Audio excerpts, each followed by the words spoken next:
This is an expose of an organisation called Hope Not Hate.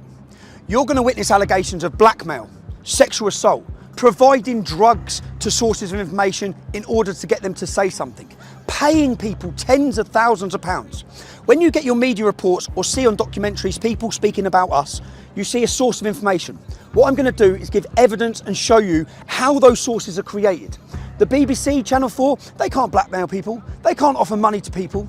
In steps the dirty tricks brigade of the British establishment, Hope Not Hate. They come in, they take a source, they approach people, everyone they approach around you. They offer money, they offer drugs, whatever it takes in order to get them to say what they say. When they say what they want them to say, or they lie, these guys publish it to the world. The problem is that they're taken as reliable sources because Hope Not Hate's reputation carries weight. They're in with your politicians, they're supported by all the political parties. By the end of this documentary, you're going to question every source of information that you see from this point on. In this documentary, you're going to hear a lot about Hope Not Hate. It's important you understand who they are. Hope Not Hate is a so-called anti-fascist organisation who formed in 2004. They formed from a group and a magazine called Searchlight. Nick Lowles, who now leads Hope Not Hate, was a lead member of Searchlight. In 1984, Searchlight worked alongside Panorama to fraudulently edit footage which they were prosecuted or taken to court and sued for. They paid £1 million damages to Conservative MPs who they wrongfully edited footage to link them with far-right extremist groups. Hope Not Hate brand themselves as an anti-fascist organisation. They're there to tackle fascism. In reality, they label, slander and attack anyone who speaks out against open borders or against Islam. The worrying thing is they have a lot of influence. For example, all media outlets across the UK, across the world, take what they say as credible and they work hand in hand with them. From CNN, The Guardian, Huffington Post, The Independent, Sky News, Newsnight, Panorama, The Metro, The Sunday Times. They even advise the UN. They advise counter-terrorism. Just last year, Hope Not Hate were identified in a Swedish military report on left-wing extremist violence. It has been proven that Hope Not Hate exaggerated hate crime figures by 3,000%. Nothing they said after that point should ever have been taken as credible, let alone taken by journalists without checking anything and spread around the world to demonise and slander people and organisations. They play a key role in pressurising social media giants, whether it be with petitions or requests from MPs that they're working alongside with to say who's promoting hate. Not who's promoting hate that would breach laws in this country, but who needs silencing with their opinion. They're now teaching your children in schools about fascism. If we take a quote from their original spin doctor, Dan Hodges, from his quote you'll understand the tactics they use in this documentary. It was a no-holds-barred, bare-knuckle PR. We used every dirty, underhand, low-down, unscrupulous trick in the book. These are quotes from their spin doctor, Joe Mulhall, who is a lead researcher for Hope Not Hate. He brags about days out with their BBC political reporters. Their relationship works hand in hand with the corrupt mainstream media. They do the reports, the media then use their ammunition and their labelling to attack people and organisations, to demonise them and slander them. In 2015, Joe Mulhall used the hashtag Antifa on several occasions. The reason why this is so relevant is when you understand who Antifa are. Antifa are an organisation that leading members of the American government have called to be prescribed as a terrorist organisation.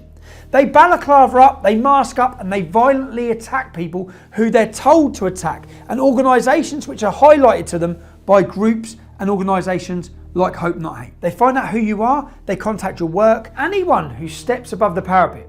Hope Not Hate's goal is to silence them and stop them. This is about stopping free speech. This is about having people too scared to speak. We'll speak with one gentleman now whose life has been completely changed due to him voicing his opinions. He broke no law, committed no crime. But wait till you hear what Hope Not Hate done to him. This time last year, like I said, I was working full-time, happy, and because of some things I was doing outside of work, where I was sort of expressing my political opinions and so on, I ended up drawing their fire, and they wrote a report and called it in to the employer. So it was a kind of deliberate attempt to, it wasn't just to dox me, because I hadn't hidden my name, I didn't think I was doing anything wrong, I was just expressing an opinion. But it was an attempt to deliberately get me fired. Where was you working? I was working at Standard Chartered Bank in Moorgate. Doing what? I was an associate, so I'd been there from a grad. I went to Bristol University and then went into the bank straight afterwards. So I'd been there for about just around 18 months at this point. So a good career. Yeah, it was going well. Internally, there'd been no issues. When you say you got involved, you was giving your political opinions with regards to?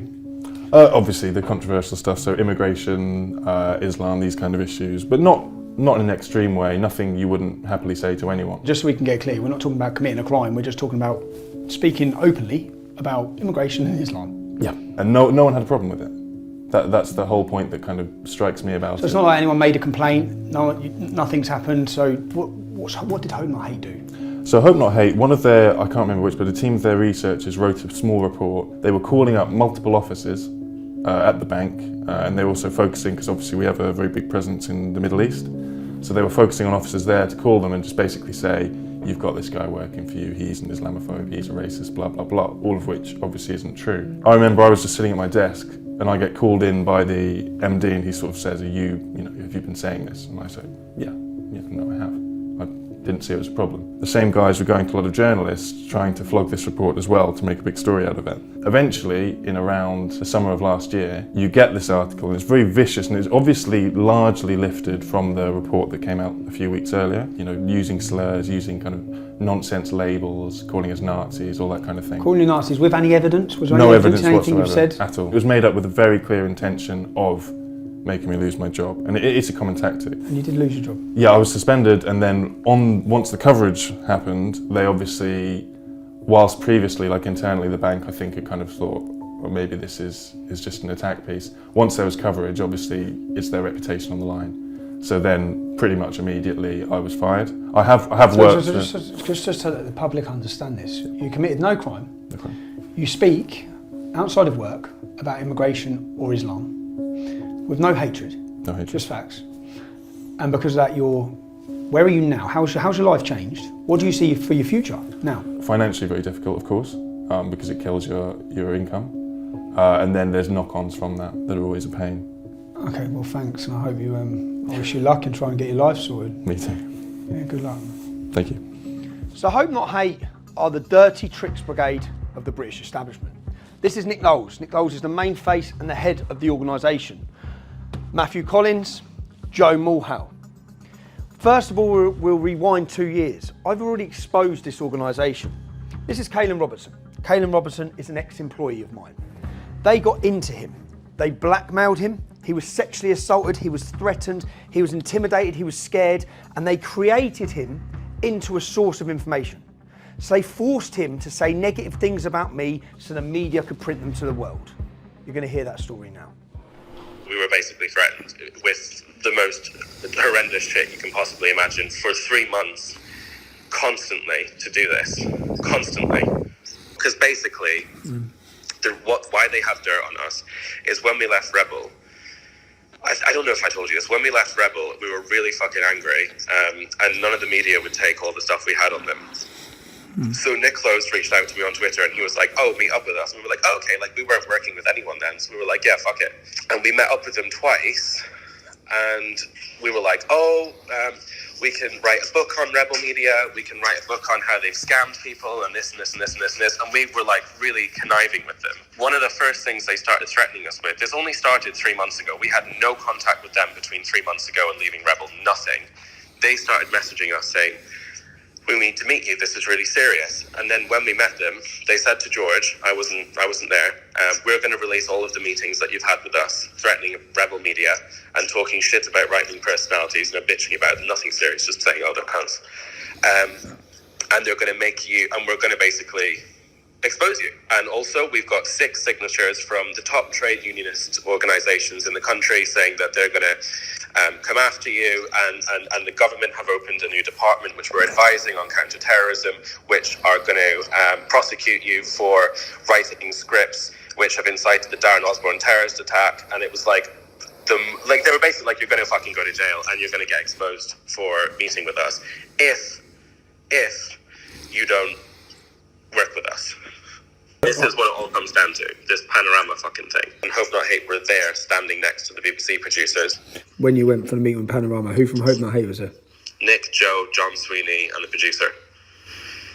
So, Hope Not Hate were like fucking terrifying, and they like did, you know, they blackmailed us. They felt like Joe fucking used the whole thing to try and get into Kaylin's pants. This is how bad it really was. When we pulled up in London, this was the day I dropped off the suitcase to you, right?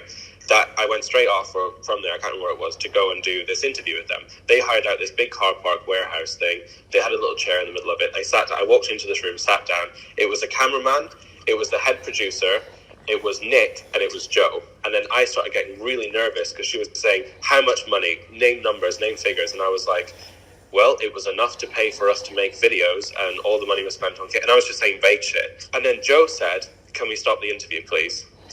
And then I was like, okay. And then Nick went, can you come with us, Kaylin? And then Nick and Joe took me to the other side of the warehouse and said, Kaylin, you really need to give them more information than this. You really need to open up a little bit more, because this is really not useful to them. They're probably not even going to use this. You need to go into specifics. You need to go into numbers. You need to at least show them something. Were they threatening you at you? Breather, have a cigarette, and we'll come back to it. Were they threatening you then? Okay. I had a cigarette, and I went back and I sat down, and I still couldn't really do it, and it was really bad. Like, I was like shaking the whole time. That's when we told Panorama that we didn't feel that it was safe, that it was not okay, and that we were basically threatened. Bit of a strange one here, yeah? It's been a minute.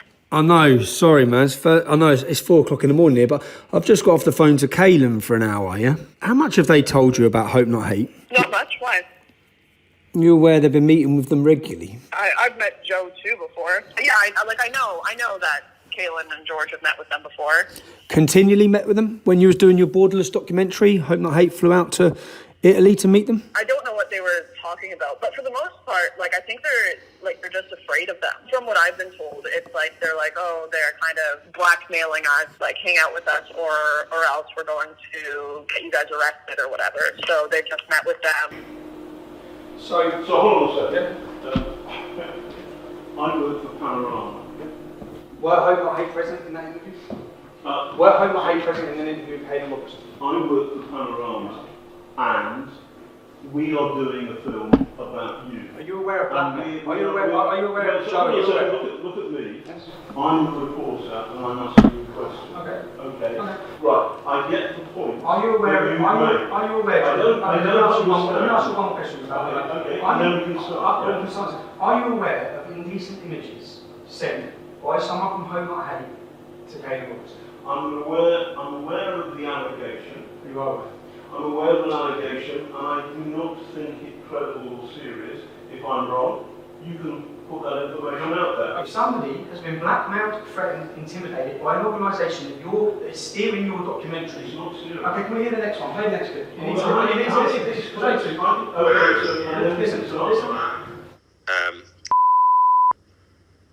Made really inappropriate, I don't know how to describe it, almost basically like a sexual assault situation towards me when I was really drunk, pretty much passed out. Fuck you know, this gets messier and messier. No, hold on, yeah, okay, and I got really upset and I broke down and I told George about it last week because it's really fucked me up, and George messaged Nick, and apparently nearly got suspended, and it's fucking, it's a really big mess.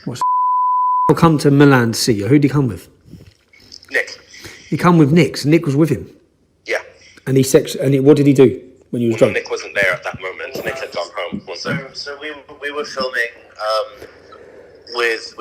with Lauren, and then they said you've got to meet us. So we flew to Spain via Milan, met them in Milan, literally just had a coffee with them where they basically just carried on threatening us, and said you've got to do Sky or one mainstream media thing.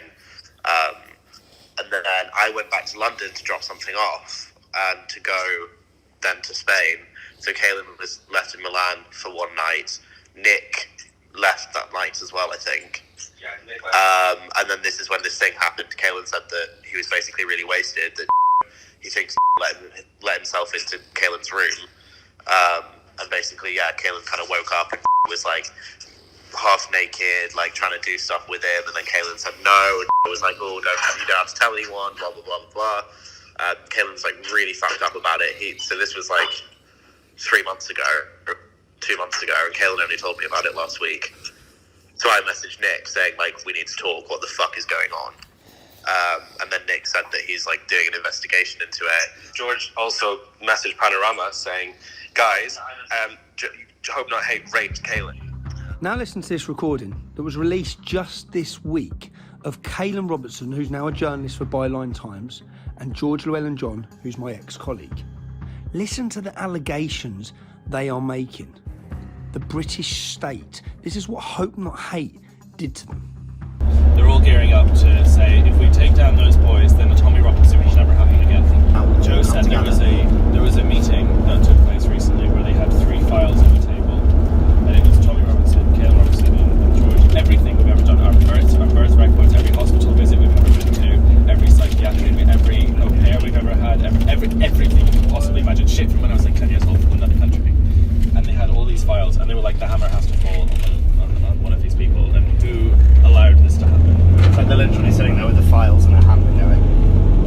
Yeah, like that's how fucking serious it is. And I'm not to a point where if we carried on with Tommy, say he didn't go to prison and we carried on with him for another 3 months, we would probably be in prison by Christmas.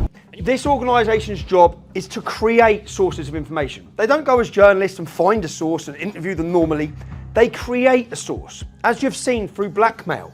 But it's not just Kaylin. We will prove to you, source after source after source, against different individuals, not just myself, have been created. Once they create their source and their source pumps the lie that they want them to tell, the mainstream media are waiting. They then take that story and they pump it to you, the British public. You don't know what's gone on behind the scenes. You literally get the newspaper or the news article or the documentary. They work with Panorama, they work with Dispatches, they work with everyone. Let's listen to what Joe Mulhall had to say when I asked about his involvement and his presence during the filming of Panorama against myself. Hello? Hi Joe, it's Tommy Robinson. Oh, hi there, how's it going? Yeah, not bad. Obviously you're aware I have a documentary coming out on Saturday. I'd just like to ask you a couple of questions quickly about your involvement. Bear with me, I'm not going to be able to do it over the phone, I'm afraid. If you are, I'm not going to have, I'd have to speak to colleagues before I can do anything, I'm afraid. So you can't just answer why you were you present during an interview with Kaylin Robertson and Panorama? I'm not going to be able to talk about anything on the phone. Why not? Why not? Well, you can't just ring someone up. If you want to speak to me, you can drop me an email and we But can. this is just your opportunity to counter what's being said. I'm not going to answer any questions over the phone, although I don't see what's the issue there is, even if I was. Really. So were you and Nick Knowles present during an interview with Kaylin Robertson and Panorama? I've said everything I'm going to say to you, Tommy. I'm not going to answer any questions like that. If you want Just to a yes or no. It's just it's it's a simple yes or no. Simply, look, Tommy, we're wasting time here. Okay. Now listen to what happened when I approached the producers of Panorama to ask them the simple question: were Hope Not Hate steering your documentary? Okay, well you're in trouble as well. You're all in trouble. You're all in trouble. We invited you for an interview today. You haven't given us an interview. No, I haven't. I've exposed you, okay? You were trying to destroy my life. You have been contacting people. Why were Hope Not Hate present? Why were the leaders of a far-left George Soros-funded organisation, why were they present during the interview of a person which you were goading to give bad information about me? Why were they present? Tell me. If this is a Panorama documentary, why were Hope Not Hate present?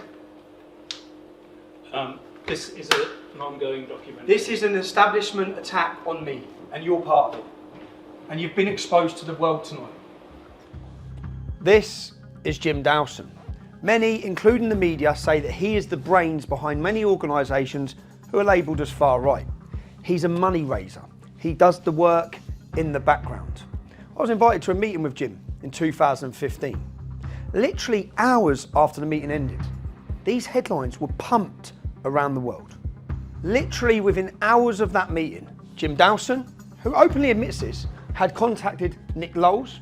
He'd give them the story, and they were pumping this story around the world.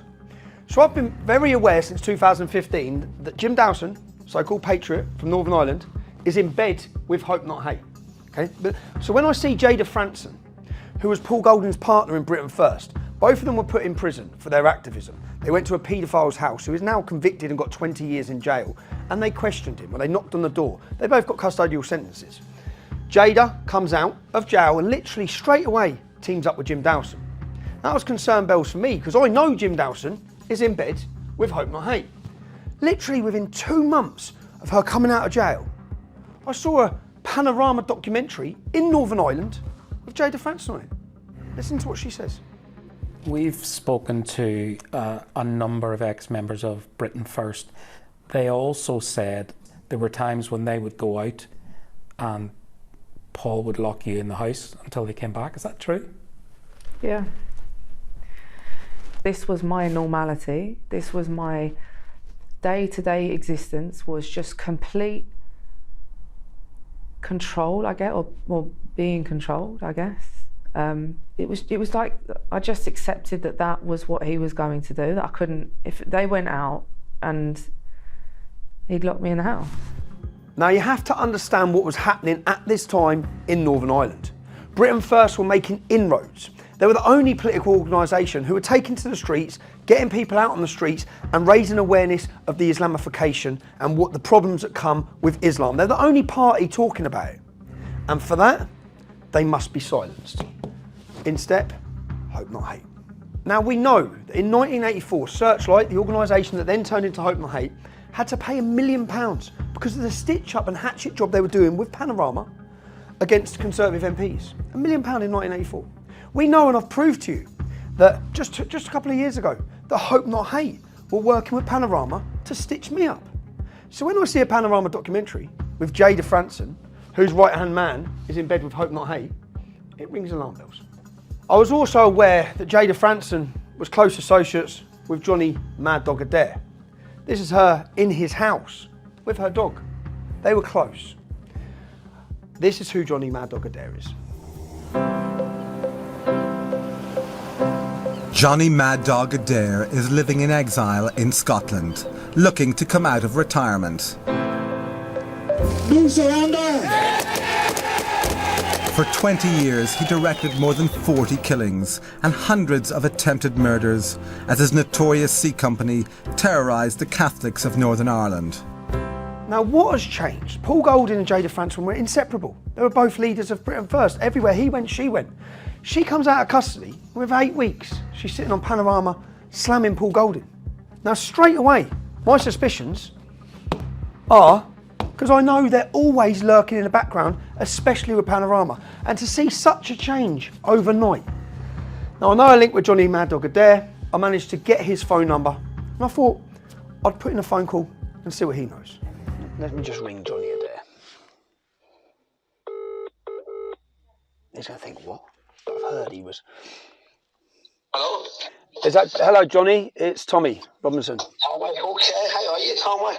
I'm all right, mate. I'm all right. This is good. No, thanks, buddy. Johnny, this is going to seem like a weird one, yeah? I'm looking at... I'm just querying. I heard that you was talking to Jim Dawson, yeah? The timeline is Jada Franson. There was a documentary, a Panorama documentary. Yeah, I remember it. You remember it? Yes, and how long back? Or 2 years? I don't know. Yes. That was the last time I spoke to Jim Dawson.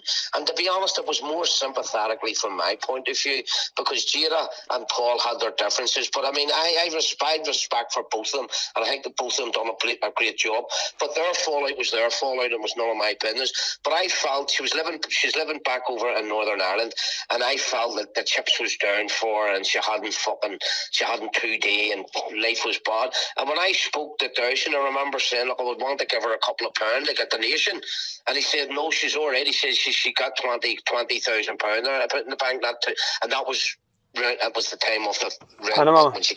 So you rang him. You rang up to offer some money or to get offer. I'm not sure whether he rang me or I rang him. Okay. One of the two. But the conversation was, my intentions. It would have been me probably ringing him. My intentions was to give her a donation to try and help her, because I did feel sorry for her. Now I hadn't seen or spoken to her in some time, but okay. I was reading and hearing stories that she was in hard times. But then I heard that she was with Dawson, and them two were obviously working together. So when I contacted him, I said, look, listen, I'm hearing all these stories about Jada. I says, I would like to give her a few quid, as a donation. And he turned around and he says, no, she's already, says she got £20,000 there. She's got £20,000, and the timing of this was just prior to the Panorama.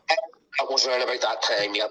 And I didn't question. I was happy once he says she's £20,000. I mean, well, that's into myself. I said, well, that's good. So I didn't need to pursue my conversation anymore. Giving her a donation. Okay, but that was my intentions, and that's what he told me.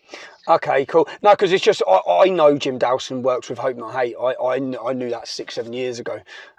So we just. He would work with anybody but him, wouldn't they? Anyone that give him, yeah. So I'm just doing an investigation, and everywhere I'm looking, Hope Not Hate are there, involved with Panorama, involved with politicians, and there's money. In fact, £20,000 that you say is the same figure that I've got covert recordings was offered to another gentleman to lie.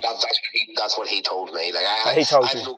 I'm no grapes to fucking quite fucking by saying that. It was an innocent conversation I had referenced me wanting to give her a donation. Okay. And it was to get through him because obviously I had no contact with her. I hadn't spoke to her since she had the fallout. I never had a fallout with her. No, I felt really sorry. Me out hard, me out loyal. No, so did I, buddy. So did I, because I thought Jade done some great until I knew she was with Dawson, and then I knew that's Hope Not Hate. I knew it. So there you have it. Out of jail, down on her luck, receives £20,000. Not according to me, according to her friend Johnny Adair. Receives £20,000. And then is on Panorama documentary slamming Paul Golding. Let's have a look who else took part in that same Panorama documentary. It's a well-oiled machine. This was my day-to-day existence, was just complete. That's why most people now advertise through social media and not in the newspapers. Britain First is Paul Golding, and Paul Golding will flog and sell. So who's being interviewed? Jim Dawson, Matthew Collins of Hope Not Hate, and their new created source of information who has received tens of thousands of pounds, who's always lurking in the background, creating these sources, Hope Not Hate. What do you get, the British public, sitting at home? You get a Panorama documentary which makes these allegations from a female about Paul Golding. You don't get who they are, how they operate, and the fact that tens of thousands of pounds have been handed over. These tactics are used against anyone who speaks up against open border immigration. They've been used against me for years. But at this present moment, we're looking at Paul Golding's Britain First. They're making inroads into Northern Ireland, and for that, the agents of the state, Hope Not Hate, they must step in and they must be silenced. Whilst we're looking at Hope Not Hate and Paul Golding and Britain First, I'm going to stay on Britain First. Let me introduce you to Andrew Edge. Andrew Edge was the main security person for Paul Golding. They were together everywhere for years. Everywhere Paul went, Andrew Edge went. Now we've seen what's changed Jada Franson from years of loyalty to overnight, total 360 change with outlandish allegations. Let's just listen to this covertly recorded conversation with Andrew Edge. What are you, mate? I'll tell you that anyway. What? The what go all out on me? Who wants to go out on me? It's that fucking Matt more than anybody, you know what I'm on about, don't you? Matthew. And that folks, I've met him as well, fucking idiots. And I've been in the hotel in London, mate. This is an operation. Hope Not Hate approach everyone around you, everyone close to you, anyone you have a falling out with, they approach. It's a machine. It's how they create their sources of information against people. I know this better than most. One of the people Hope Not Hate approached close to me was my mum's brother. He come to see me. He said, I can't be painting walls. He's a painter and decorator. I can't be painting walls for the rest of my life. I'm getting old. Basically telling me that he's going to work with them. Yeah? He come to me for his permission. We haven't spoke since, but I know who they approach, and how they get in with them. Yeah? How they work their way in. Now you're going to listen to a conversation. Paul Golding, as soon as he found out Andrew Edge, his right-hand security, had been talking, liaising or meeting with Hope Not Hate, he expelled him straight away. You're now going to hear a conversation between Paul Golding and Andrew Edge, where you hear the details of what Hope Not Hate were planning on doing to Paul Golding. Now, do you remember, so they've said to you they haven't got no evidence, but they want you to stand up in court. Dirty cunts. Exactly. Is that what they've said, yeah? Yeah, pretty much. They're going to pick me up, mate. They're not even thinking with Jada at the minute. Because fucking Jada's ass was just demanding too much. She's demanding too much. Say again? She's demanding too much. Yeah, she was asking for too much. The thing is, there's fuck all they can get me on anyway, the cheeky fucks. Well, a woman from the Home Office has been there. What, and they want you to set me up? Yeah, proper. I'm not going to pay me fucking 20, 30 grand, mate. So there you have it. Andrew Edge, £20,000 offered to him by Hope Not Hate. That's the exact same amount that Johnny Adair says Jada Fanson received just before she comes star witness in a big documentary that you're all watching at home against Paul Golding. Andrew Edge offered £20,000. He admits he's been receiving money from Hope Not Hate.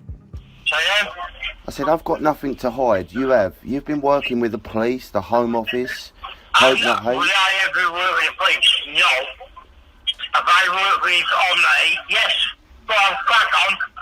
Yeah, he's a cunt, and you work with Hope Not Hate, the Home Office and the police. I know. They give me 300 quid today, by the way.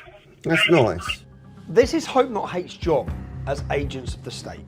They step in where the BBC, the Daily Mail can't. Okay? The BBC can't pay you for news. They cannot pay people to take part in any documentaries. They cannot pay you for interviews. The reason being, once you pay someone money, they will say whatever you want them to say. They're no longer a reliable source. Since Andrew Edge, we hear, began getting paid by Hope Not Hate, they created a source of information. He then makes allegations against Paul Golding, having hundreds of thousands of pounds or receiving lots of money and having it in Russia. He hasn't just made allegations against Paul Golding. He's made allegations against me. News stories have been pumped about me from their new source of information, Andrew Edge. So they come in, they create the sources say what they want them to say. You don't know any of this. You're just getting a source says. Little do you know that source is blackmailed, threatened, or being paid. Now, while we're on, I could do this about every organisation, every activist, every political activist that's come under attack by these guys. But whilst we're on Paul Golding and Britain First, I'm going to stay there. Yeah? Let's have a look at Tom Foley. I've never met Tom Foley. I had no idea who he was until I started my investigation into their corruption. Tom Foley was a homeless veteran living on the streets. He was taken off the streets by Paul Golding, brought into his home, and just listen to what Tom Foley, not me, listen to what comes out of the horse's mouth in his views on Paul Golding and his family. I have gone from sleeping in the tent, I met Paul Golding.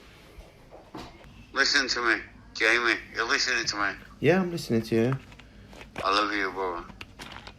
Yeah. I love you, I love your mum, I love your missus. I love Paul.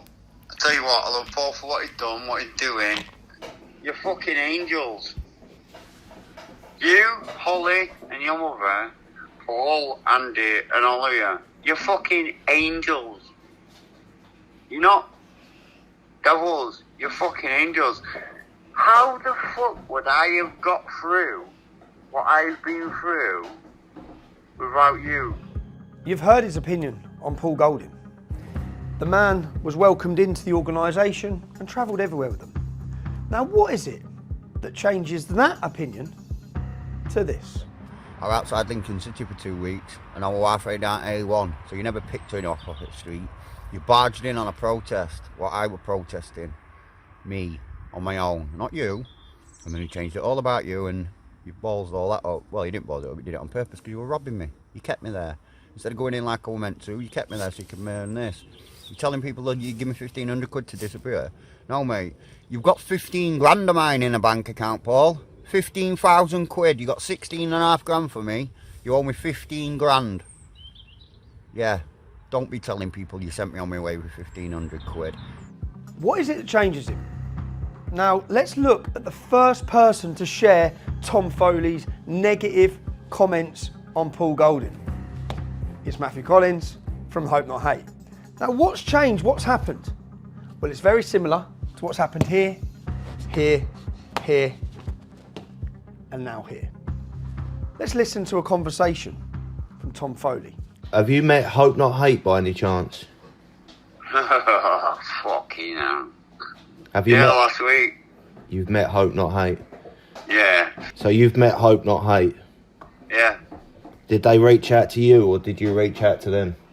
Yeah, they reached out to me, come and stop at my house. I went to their house for one night. Got me stoned. Yeah, of course, yeah.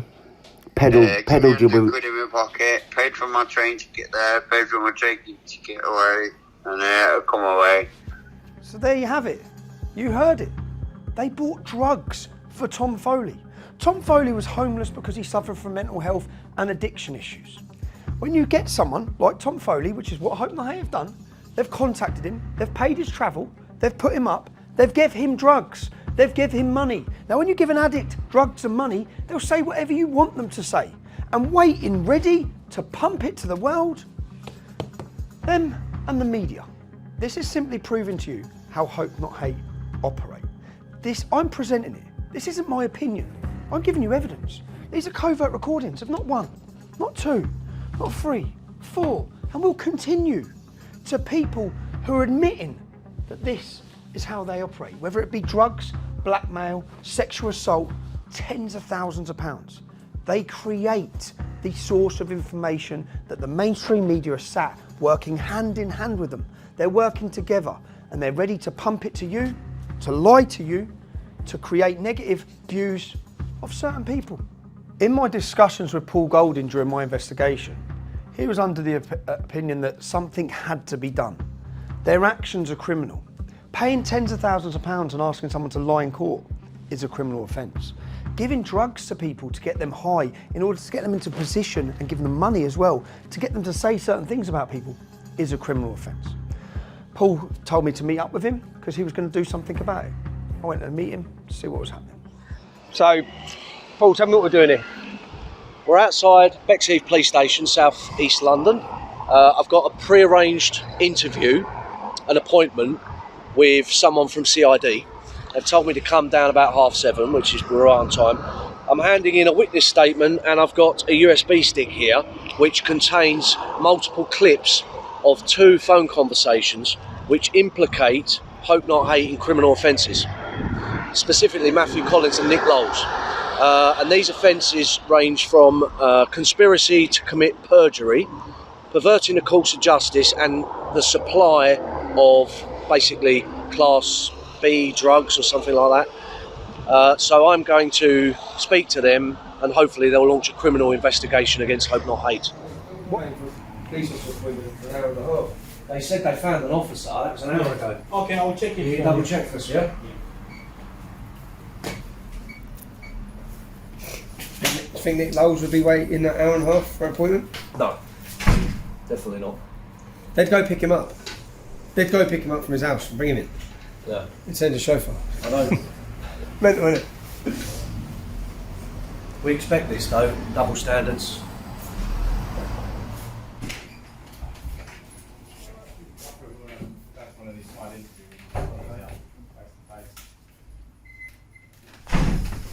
All sorted. Yeah? What you say? So, in a nutshell, that was in there quite a long time, wasn't Yeah, he was ages.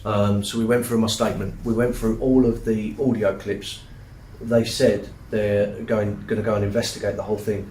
They said they're going to speak to Andy Edge. Yeah. They said they're going to speak to Tom Foley. They said they're going to speak to Jada Franson. They all seem to be implicated in this. They all, whether it's drugs or perverting the course of justice or something like that, they said they're going to go away and speak to those people and say to them, look, you said this. Is this true? Because if it's true, it's a court case. If it's true, they... Why would they lie? Well, what exactly? Why would they lie? Why do they make up such elaborate things? You know? And all about the same organisation? Yeah, about the same 2 people, Matthew Collins and Nick Lowles, both mentioned by name on those audio recordings. And they said that the offences are perverting the course of justice, conspiracy to commit perjury and supply of drugs. It's all there. Yeah. And audio evidence, they go and speak to the people, put it in front of them. If I had an audio recording of you saying X, Y, Z, and they put that to you in an interview, and you wouldn't have a leg to stand on, would you? You'd have to admit it. It's the same as the audio recordings from Panorama, where they were blackmailing two of my old employees. Yeah, which they clearly were. So they said they're going to go away. He said, I'm going to go away now and speak to these people.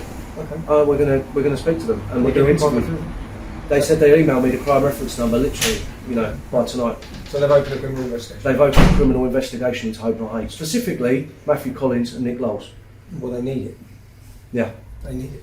Because in the past they've taken money, taxpayers' money, and they tout themselves as this squeaky clean, anti-racist group, but really they're involved in criminality.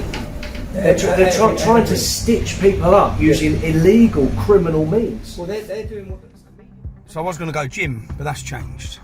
Because last week we went with Paul Golding to report Hope Not Hate for some crimes. I know he's had a mad week and his family have had a mad week. But I just watched a video of Great Manchester Police coming to his house and telling him that his life's now in danger. And so is his partner's life in danger. So we're going to shoot straight up north. We're going to see Paul, see his family and find out what's been going on.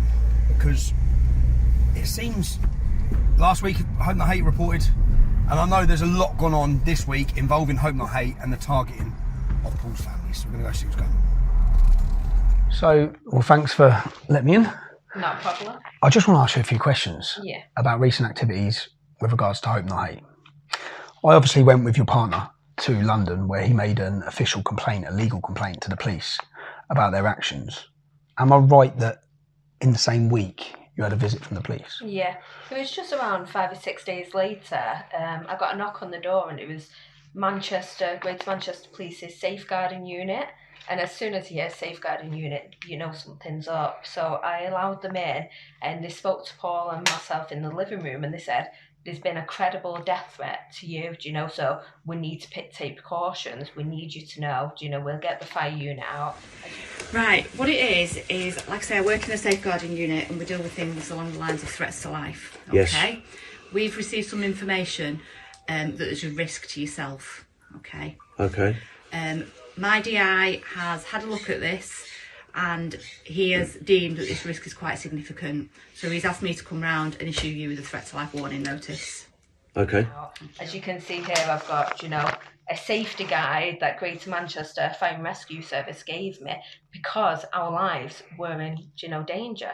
So they believe, when they say in danger, they're giving you a Yeah. fire safety. They believe that someone's going to possibly, or they're telling you someone's going to firebomb your house. Well, that's what what this they is telling. said, yeah. When the firemen came round, they said, you're at real risk of petrol bombs coming through your door. They told us to lock up our wheelie bins outside with chains. You don't get them near the house. Yeah, so they don't come get them near the house because the flames go Yeah. straight up. They put a letterbox guard on the front door. They checked all the fire alarms and they had a lengthy discussion with me about what to do in case of, a fire. So how long have you lived here? 6 years. 6 years. Your partner's been involved in politics for longer than that. Yeah, of course. He's had some high moments as well. Yeah. All in the media. High opposition to him at times. Of course. Have you ever had any threat of this house? Never. So all of those key moments of Paul's career or Paul's life, you've never had any trouble here. Only when it related to Hope Not Hate around 18 months ago. There's been 2 incidents here and both have related to Hope Not Hate, and who they've funded. Addy, you're full of shit. I'm going to kill your brother. Okay. And then, so they come round. What's that? You've got a child that lives here? Yes, I've got a young son that lives How there. old's your son? He's 13. So have you had to talk to him about this? Yeah, well, when this first happened, when we got the knock on the door on the Friday, I was advised by them to get my son out of the house just because there is an imminent threat. So I actually had to get my son to stay at a relative's house for a few days because of the threat, that we was under. So I had to explain everything to him because he didn't want to stay out that weekend. So unfortunately, I have to make him aware. Now, I've just walked in here. I've seen cameras everywhere. Yeah. I've seen a letterbox so no one can put nothing through the letterbox. What's that feel like in your home? Well, it doesn't feel good because this should be my sanctuary. This should be my safe place. When most people go home, they lock the door and they're safe. Whereas I don't know who's going to turn up. I don't know whether I've got a scorned neighbour because of Hope Not Hate or Islamist or anyone that's going to turn up, and attack this house. So the police come and visit. Yeah. Yeah. And then 24 hours later. Yeah. Can you explain to me then what happens? Yeah. 24 hours later, I was made aware from a friend of mine that lives a few streets away that there's leaflets going through letterboxes about Paul and about Britain First, about us being sympathisers to Russia. And I found out that from my friend, but then I spoke to neighbours, I spoke to several people on the estate, and everyone had got one. Everyone. And I'm right, because I saw online Paul went and found the men delivering the leaflets. Yes, well, we was out that day anyway, and Paul just happened to stumble across them and approach them. And as usual, they had nothing to say. They happened to put out these leaflets that put my family in danger, my son in danger. Yeah, And the man actually delivering them on camera has been recognised as an employee of Plug Night. Yeah, of course. And let me just, in this leaflet that's gone out, it says that your partner has hidden money in Russia to avoid paying tax. It's just not true. If we were tax evading, we would have been arrested by now. When this went out, just so the public understand, this was at the height. I know Ukraine war has been a big story for the British public and the news and the media. This was the highest moment of it, am I right? It was when the sanctions first come in. Yeah, this was when Roman Abramovich was being sanctioned, when he had to step down as Chelsea boss. This was when it was at its height. So to put this leaflet out at that time was to put us in immense danger, because people felt so strongly about the war in Ukraine. And they leafleted every single person where you live. Every single person. So Paul goes to the police station, makes a complaint. 5 days later, police are at the door, your life's in danger. The next day, just so then, it must have took a week to make a leaflet. By the time you plan one, write this. By the time you write this, plan this. Yeah. So literally, it seems, as soon as he's gone to the police and they're aware of it because he's gone online and let them know there's an investigation into you, you've been targeted in your home. Yeah, of course. As soon as they could produce the leaflet and get the manpower, they were straight here. They went straight to this estate. Do you know where I live? It's a big area, yet they purposely only did the estate that I live on. And the police have said? The thing is, if you look at the sequence of events, it makes sense. Yeah. I go and report Hope Not Hate for criminal wrongdoing. Yeah. Literally a week later, they're in my vicinity, in my neighbourhood, delivering leaflets saying that I'm a tax cheat and that I'm Putin's stooge in the middle of the Ukraine war. It's almost like they're, because of what I've done, reported to the police their criminal wrongdoing. Yeah. It's almost like I'm being bullied and targeted. And it's all very malicious. The whole nature of it is, isn't it? So and it's the fact of, and that's the whole definition kind of a malicious communications, because the fact that it's untruthful, it doesn't matter. It's the fact of it's generating the this intention behind it. Do you know? Because fair enough, disagree with us, all right, but don't try and put people in harm's way. Yeah, definitely. Do you know? And there's an expectation that you're never going to have everybody agree with you. Yeah, everything. That's life. We get that as people anyway, don't we? But there's a line, isn't there? And this is way over that. Yeah, there are, like I said, there are other strands of this situation that are probably causing this Hope Not Hate a lot of consternation. The fact that one of the people they tried to give a lot of money to stitch me up in court, which is being investigated by Met Police, he's on trial in October for threats of violence, threats to kill, all that kind of stuff, threats of violence to us in this house. He actually came round and attacked this house. Right. But he's being prosecuted already for that. Right. The police said there's no other intention behind this than to cause distress, to cause harm, you know, to cause conflict. Because, as you know, say if my son's outside in the garden, who knows what will happen to him for simply being outside. See, the frustrating thing for me with this is that people have a problem with me, but they shouldn't target the women and children. Oh, of course not. Which is essentially, by coming here, this is specifically aimed at to disrupt your life. Of course, because what has it disrupted yours and your child's life? Oh, 100%. My son can't walk to school on his own. Do you know? He has to be escorted to school by a family member. He can't just play out in the front garden anymore. He can't just walk to a local shop, because we don't know who else is going to target this house because of these smears. His life has been completely changed through this, do you know?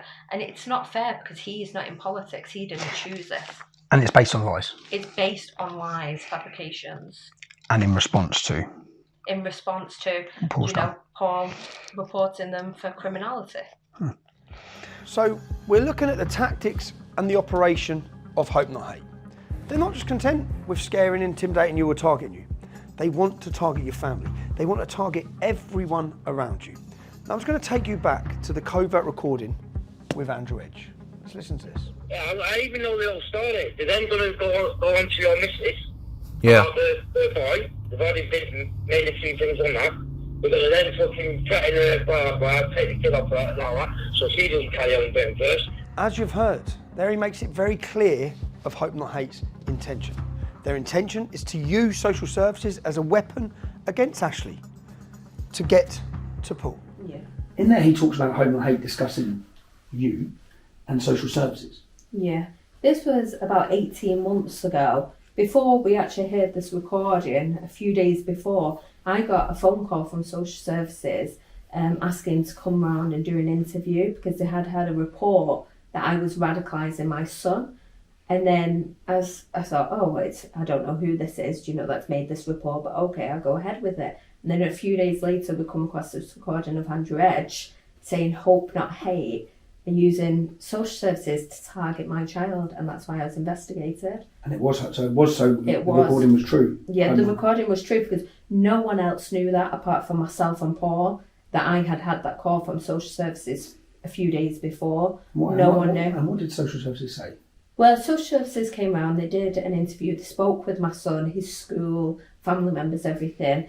They concluded that it was a malicious report, that there's no evidence whatsoever to back up what the claim has been. And they said going forward, they put a note on their system to expect it and not to always, do a thorough investigation unless there's proof, because they could see that this family was being targeted for the wrong reasons. So Hope Not Hate again, social services to get to you. To get to your partner. Yeah. Because of his political opinion. Of course, because obviously my life is my son, so that's who they're targeting, because obviously then I'd have that fear, that they might take my son, so then I'd put pressure on Paul, to stop what he's doing, because I can't lose my child. Thankfully, to social services, that they actually saw what was happening and said, no, this is wrong. These are such underhand tactics. Yeah. Being played against everyone. It's disgusting, it's the lowest of the low. Who would go after children, if you disagree with someone? Okay, all right, well, thank you. Thanks for your time. Not a problem, thank you. The targeting of Ashley in her home is nothing new. This is a pattern of abuse. They target women, they target children. They intimidate them in the one place they should feel safe, at home. Whilst we're looking at this, I want to tell you the story of Sharon Claff. Sharon Claff was a Jewish activist. She spoke out a couple of times about the building of a mega mosque, I believe, in London. And for that, she has to be silenced. The point I want to make to you is, this isn't about just targeting Tommy Robinson or targeting Paul Golden. It's about targeting anyone who goes against the status quo that the establishment or the state needs silencing. They wrongfully lied and said Sharon Claff was this is a grandmother, an old age lady. They wrongfully lied and said that she was part of a far-right organisation who took part in rushing a bookshop or something like that. Sharon Claff wasn't there. She never took part in anything. Yeah? She could prove that. Now, when she took them to court, Sharon Claff was in a position. Many of us aren't in a position to spend hundreds of thousands of pounds to take these organisations to court. Sharon Claff was. She used William Bennett QC, one of the best QCs in the country. Hope Not Hate accepted their guilt, because that's what it was. They admitted that they lied and they apologised. And I believe they paid £50,000. Let's have a look at the mainstream media and their reporting on this apology and this win for Sharon Claff against this organisation. As you can see, there's no mainstream media reporting at all on the fact that Nick Lowell's organisation lied, endangered the safety of a lady who had a cross put on her by Hope Not Hate. She was violently beaten in the street after wrongfully being accused of part of a far-right organisation. Not one mainstream media run it. The only media that run it, the Jewish Chronicle. So proven to you, Hope Not Hate lie. You wouldn't have heard it in media, of course, because it doesn't make media. They lie about old women and get them violently attacked. Not just content with targeting me, targeting my wife, targeting my children's home. They also target my mother's. My mother's been severely ill and my father is 74 years old. Yet they doxed their address, which resulted in their house being violently attacked and bricks thrown through the window in the middle of the night. It's 1:30 in the morning. That's my mum's fucking windows. My mum's, yeah.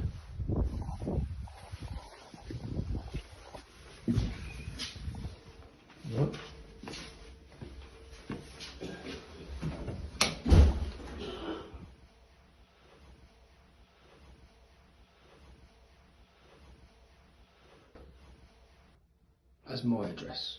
Shared it online towards a little hate mob. Yeah, I'll take that down. And how? And they're meant to have a marker on their address, yeah? They're meant to have a marker on their address because 24 hours ago, these bastards were ringing my ex-wife and my son. So police were at their house all day. A mark on the address, and I've just got here. There's no police here yet, even though they've rung the police instantly. When my fucking 74-year-old dad has been woken shitting himself in his bed because someone's smashing bricks through his window. She said, because she told me today they've put a watch on mum and dad's. They've literally put it on while we've been driving here. Oh no, she said, so my ex-partner must be speaking to police about what's gone on, and she's rang them to say. This? I'm sorry you had to leave your family home at yesterday evening. Yeah. This morning it featured on our management meeting this morning. This job came up, and they're trying to apply the right amount of risk to it. Does that make sense? Yes, yes. The hate coming from this organisation continues and continues. It then resulted in men turning up looking for me at my mother's house. The neighbours spotted them outside, videoing the property.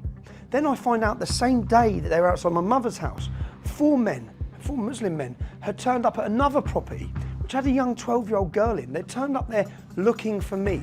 Why did they turn up at this house? Because Hope Not Hate had put this picture online alleging that it's my property. They're telling the public that I own this house. I don't own this house. I don't know the person that lived in this house. I do now, but I don't know the person that lived in this house. That this house is located near to my mother's house. When they put this article online with a picture of the house, they literally directed people. It's a hard house to find. They directed people. It's next door to this old people's home. They literally directed people so they could find it. And find it they did. Men turned up looking for me at this property, screaming and shouting multiple times. I'd heard men had been there. I went and approached the lady at the property to find out what's going on.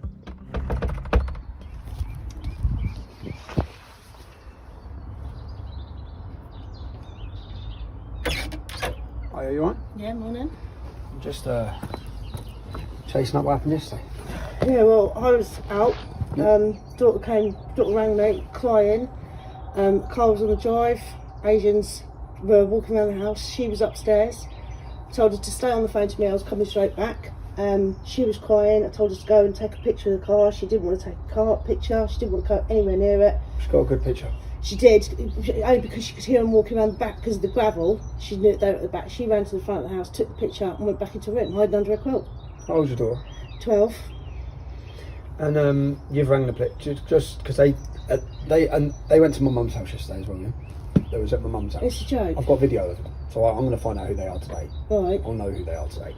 But you had an incident last week as well. Yeah, 2 weeks ago. It was a Saturday night. The car pulled up. Thought it was my boy coming to see me. Got the door and 4 Asians in the car. Asked me, "Where's Tommy?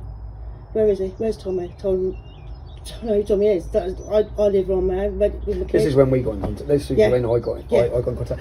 You and you reported that to the police? Reported it to the police. The police came round, told me to make sure the doors were locked.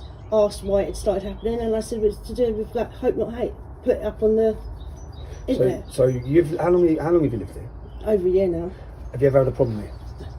So the problem started a few weeks ago? A few weeks ago, about 2 days after the Hope Not Hate put it on the internet. About you apparently opening this house. This is my house. No, it's not your house. No, but they said this is my house. They said it was your house, yeah. So I looked, there's a picture of a van on the drive. Yeah. And someone's put racist cunt. Yeah. I've got lots of things where I'm looking. Yeah. That was my dad's van. My lad's friend's van. Okay. So with his number plate on it. You live here? I live here. With your daughter? Yeah. She's how old again, sorry? She's 12. How is she? Scared. She won't stay here on her own now. I've got to now drop her over to my daughter's all the way in Dunstable before I can go to work today. Because I can't, she won't stay here. She won't stay here on her own anymore. How are you? Just shitting myself, I'm not going to lie. I don't want people coming down the drive. What do you... I know I'm not trying to, like... I'm going to come. I'm going. I'll get today cameras. I'm meeting some lads. Well, the police have said that they're going to secure the property for me to make sure that I keep the gate locked. When did they say that? Yesterday when they rode Okay, back. they're going to because they come to my mum's last night and they left and they just left. So, and I said, what are you going to do about it? Because have you got? Where's your letterbox? I think my letterbox is around the other side of the door. Okay. I think it's because I'm already fleeing domestic violence. That because this was supposed to be the safe house for me, but now I'm even more scared. So Nick Lowles, because I'm going to find him. Do you want to come and speak to him? Yeah, I will. I'd like to see how he feels about this. You know, like we've already been terrorised once by my ex-husband. He's got what happened last time. Well, my ex-husband. Like, Yeah. That's why I've had my house petrol bombed by him, and now I'm getting this done. It's my little I'm lady's sorry. shitting herself. She literally is shitting herself. I find out that a lady in this house is a vulnerable victim. She's actually hiding. She's an ex-battered wife whose ex-partner had petrol bombed her previous property. I then find out that her relative had contacted Nick Lowles the very next day after the picture was put online, when she became fearful. Contacted Nick Lowles to tell him it wasn't my house. Did he right his wrong? Did he delete the picture? Did he apologise? No, he didn't. Because she's collateral damage. Just as Sharon Claff's collateral damage, just as Ashley's collateral damage, all these people are collateral damage as long as they get to put pressure on the intended victim, on the intended target, which is myself. Now, did this lady in the house have tens of thousands of pounds to take him to court to get her apology? No. If she did, he might have been forced to apologise for his wrongdoing, like he was last time. Now we're seeing multiple women scared in their homes. All the women with children, terrified, targeted, in fear. No one should feel fear in their home, least of all young children. That is what this organisation has been doing. They put a picture of the bedrooms my children sleep in. When they put a picture of my ex-partner's property online, they also put a layout showing the entire layout of the house. So if anyone wants to break in to hurt people, they showed them where the bedrooms are, where the stairs are, where the exits are, where the doors are. Why would they do that? They have targeted my family. Now the difference is, I know where they all live. I know every detail about them. I'm not doxing their addresses because I understand they have innocent wives, innocent children in their homes who I very much doubt are even aware of the dangers they're putting many families in. Now the targeting of my children and the photographs of their home when they know I don't live there, telling everyone that I do, telling everyone it's my house, when they know full well, these are the sorts of threats that I receive on a regular basis. Oh, you know you're your fucking kids, are you? You're the fucking lady. You take your fucking kids, yeah? I'll tell you that, I promise you that. I'm gonna drop your kids on a list then, alright? So that you fucking feel, you motherfucker. Okay? But if you're bad, I hope you're recording this and playing. Keep on playing and keep guessing who this cunt is. Alright? Because I'm gonna slap your kids. Watch what I fucking do to you, you little fucking white bastard. You little pork-eating cunt. You fucking watch me. What sort of person listens to those threats? Listen to the intention of Pakistani rape gangs wanting to rape my children.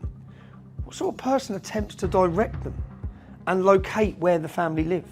They know I don't live there, yet they run an entire article saying it's my home. It's not my home, it's my ex-wife's home. But they're trying to put pressure on me and using my children in the process. Due to the fact now, it's not me in danger, it's not just my children in danger. There's lots of innocent people and this innocent woman and her daughter who are now in danger. I made sure I had to locate where Nick Lowles was. I located where he was. I located his wife. I located his family. I would never stoop so low as to give any bit of information that could lead people to that innocent mother and her son's address. Yeah, and obviously this was linked. This was a day before my mother's house was smashed up. I know this is linked to their like if you're making the arrest, and the link will be this person making these phone calls linked to their jihadist lawyers. I know it's 2 months on. I'm thinking, well, if I had phoned someone trying to pervert the course of justice and threats were made because my ex-wife was terrified, my children were terrified. Of course. I just can't understand why there hasn't been an arrest.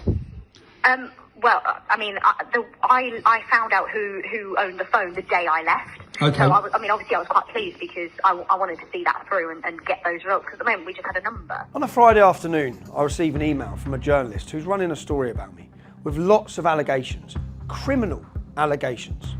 Her source of information? Caelan Robertson. Caelan Robertson, who's on camera, who's on tape that you've heard, being blackmailed, sexually abused by these guys in order to create and lie about me. So the man who's paid to lie, who's forced to lie, is then telling stories about me. The mainstream media are ready to pump them to you, the British public.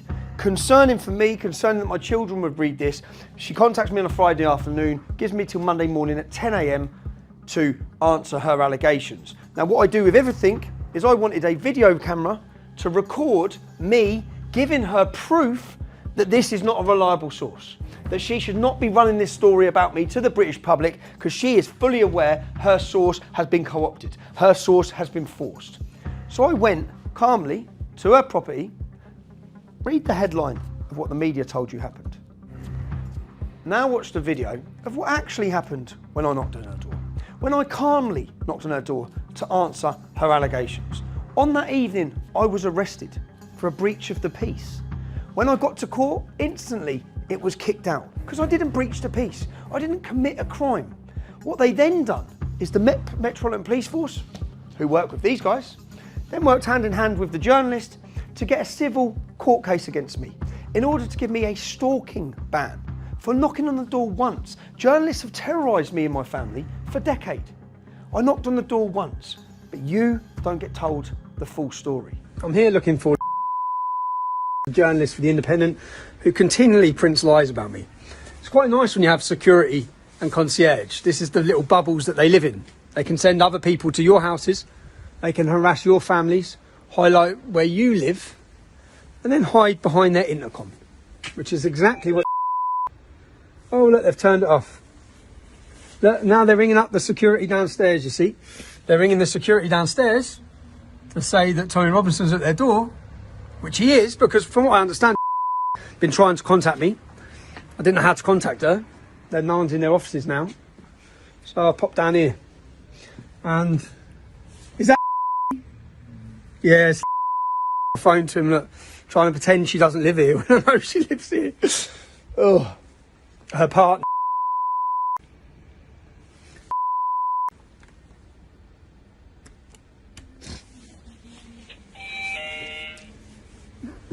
Come on.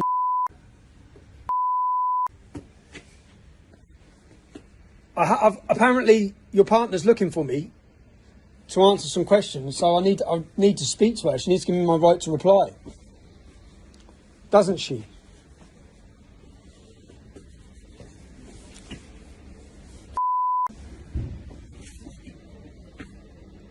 You can't go and print more lies about me without giving me a right to reply. Not when you know they're absolutely made up lies. You're using sources from that you know are lies, are fraudulent, and yet you obviously think it's okay to then write things that my children are going to read. I'm not even allowed to mention the journalist's name, or I'll end up in prison for knocking on her door once, as you've seen. Now, we now have a lady scared in her home due to the actions and the lies of this man and his organisation.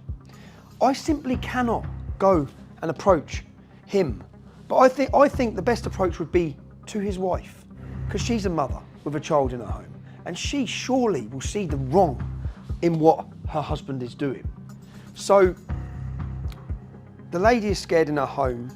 I decided that the best idea would be for her, rather than myself, would be for her to approach Nick Lowell's partner, to let her know what he's up to. People. I don't know what you're It's something like with the issue between Tommy Robinson and your partner, your husband. I'm not politically involved. I don't care about Tommy Robinson. I don't care about your husband. What I care about is my girl and myself. My life's now in danger because of this picture that's gone on the internet. Okay. The police are involved. I spoke to the police, and they've told me that the best thing is to try and speak to Nick. I've sent Nick an email, asked him could he take the picture down. Do you go to the school? No, my little my little girl doesn't go to this school at all. So I've sent Nick an email, you can confirm it with him, and I've asked him, please take it down. I've had no response. My domestic violence officer has already said that she's going to approach Nick as well, but I'm not getting any that route. So I'm just asking you as a mum, could you please ask him just to take the picture down for me and let him know that this is nothing to do with me. I've rented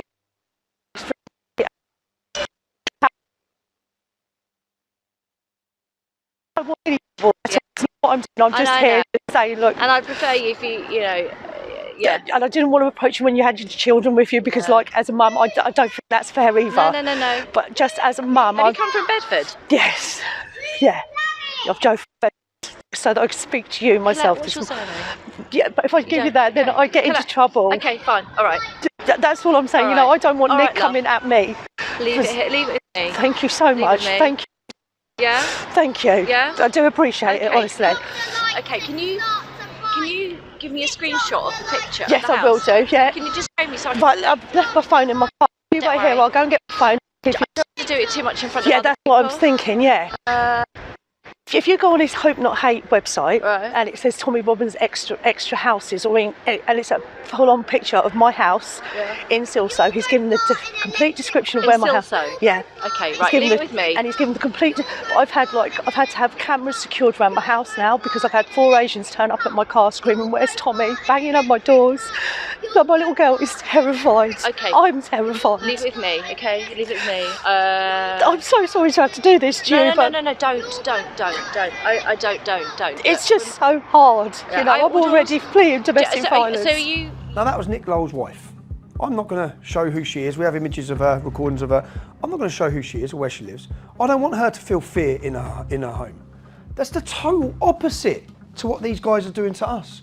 They actively seek and target our families. They hope and they try and direct violence towards us. They try to dox our addresses, say we live in houses we don't because our family live in those houses. They are actively targeting our children, our partners, our mothers, our families.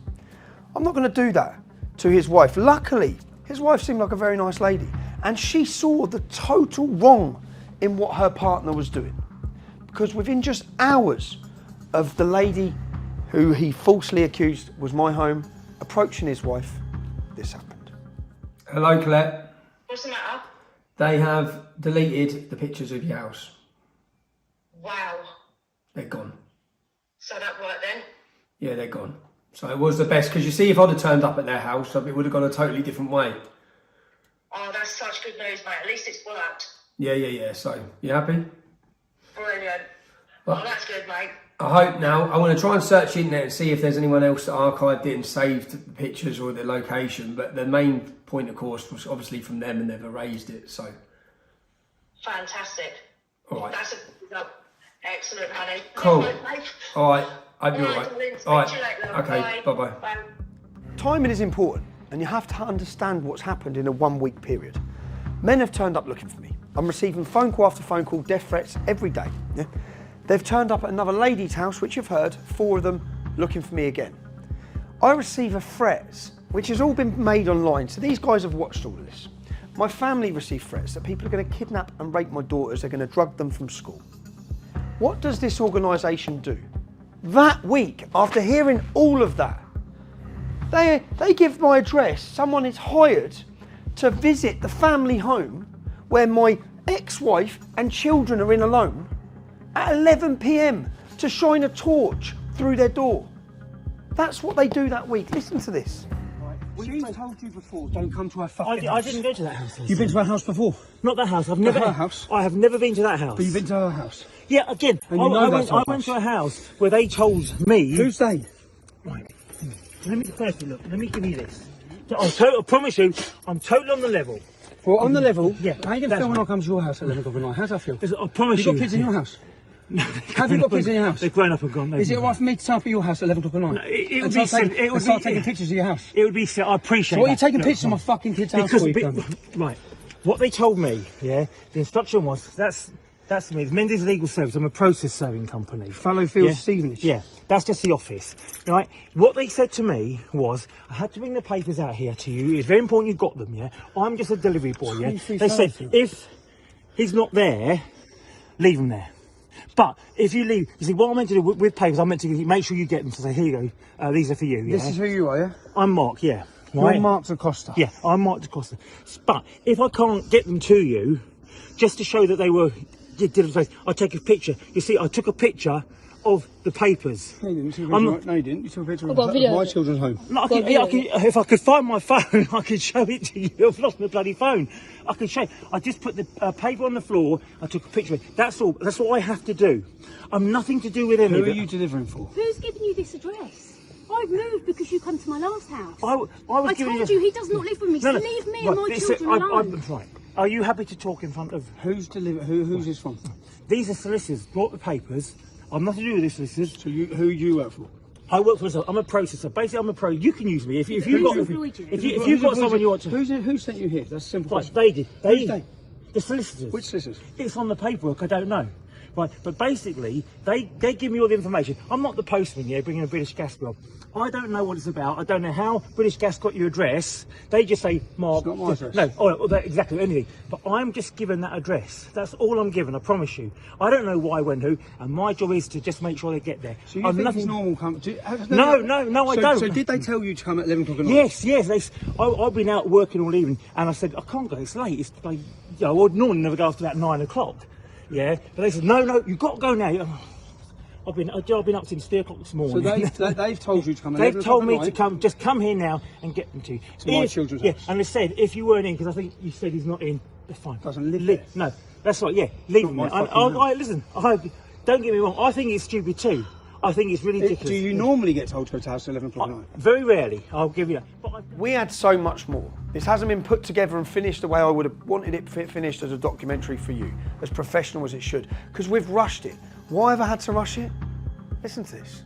Hope Not Hate is under attack. As you will probably know, at the beginning of this year, we helped facilitate the takeover of the investigation into Tommy Robinson's alleged bankruptcy.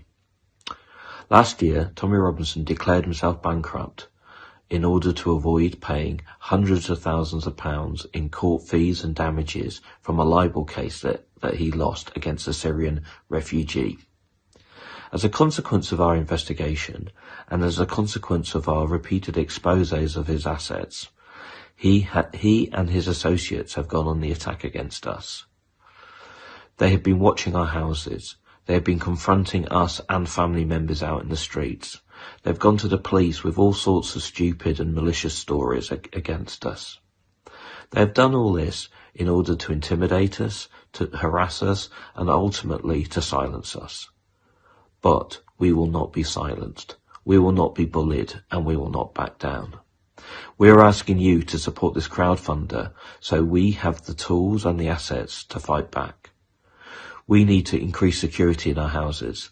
We need to employ lawyers to take on Tommy Robinson and Paul Golding and their lies. And we need more money to carry on our investigations. We are all in on this now. We will not back down, and we will expose their wrongdoing. Please support us, and please support us in stopping them bullying and harassing us. In his appeal for security, he's raised over £50,000. He's under attack. He's under attack. Look at what you've seen. Look at the targeting of families in their homes. Who's under attack here? But he portrays himself, twists it full 360, portrays himself. He's got all the... under that link, politicians, journalists, they're all commenting, are you okay, Nick? Poor Nick. Poor Nick. This man. That's what's going on. So we've rushed this film because I am aware now that he is working with the Metropolitan Police Force to attempt to get an injunction, just like they managed to get with the previous journalist, an injunction to prevent me showing you any of this. So we've worked fast to get it out, to beat their injunction. When I produced my Panodrama documentary, which proved Nick Lowell's involvement with Hope Not Hate and with Caelan Robertson and with Panorama, the Panorama show was cancelled, John Sweeney lost his job, and the BBC got dirty hands. Since then, Nick Lowell continues to work with filmmakers, documentary makers and journalists, but he steps away. It's not in-house. So the BBC dispatches, they outsource it to independent film companies that then work with Nick Lowell. That's to prevent them getting the dirty hands that they got last time. But the ploy and the plots, they continue.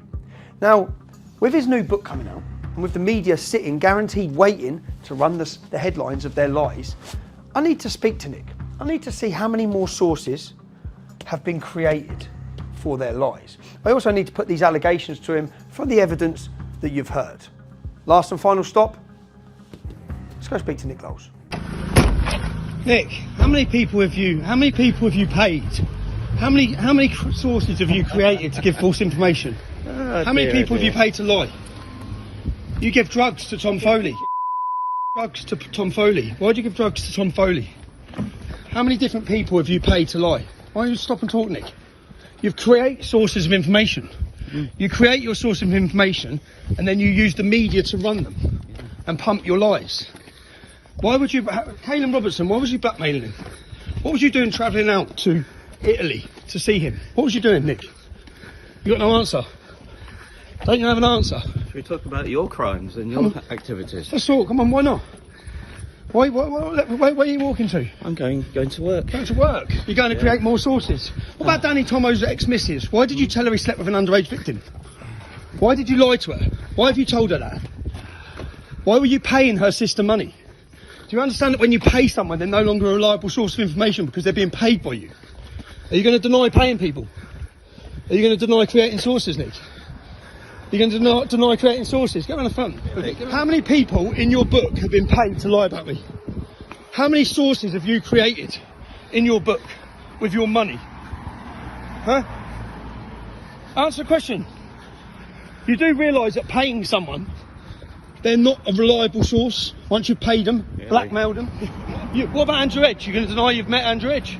No, I'm not going to deny I met Andrew Edge. So you have met Andrew Edge? Are you going to deny you was meeting? It's pretty obvious we've met Andrew Edge. Are you going to deny you was meeting with? Have you paid Danny Tomo's Mrs. Sister?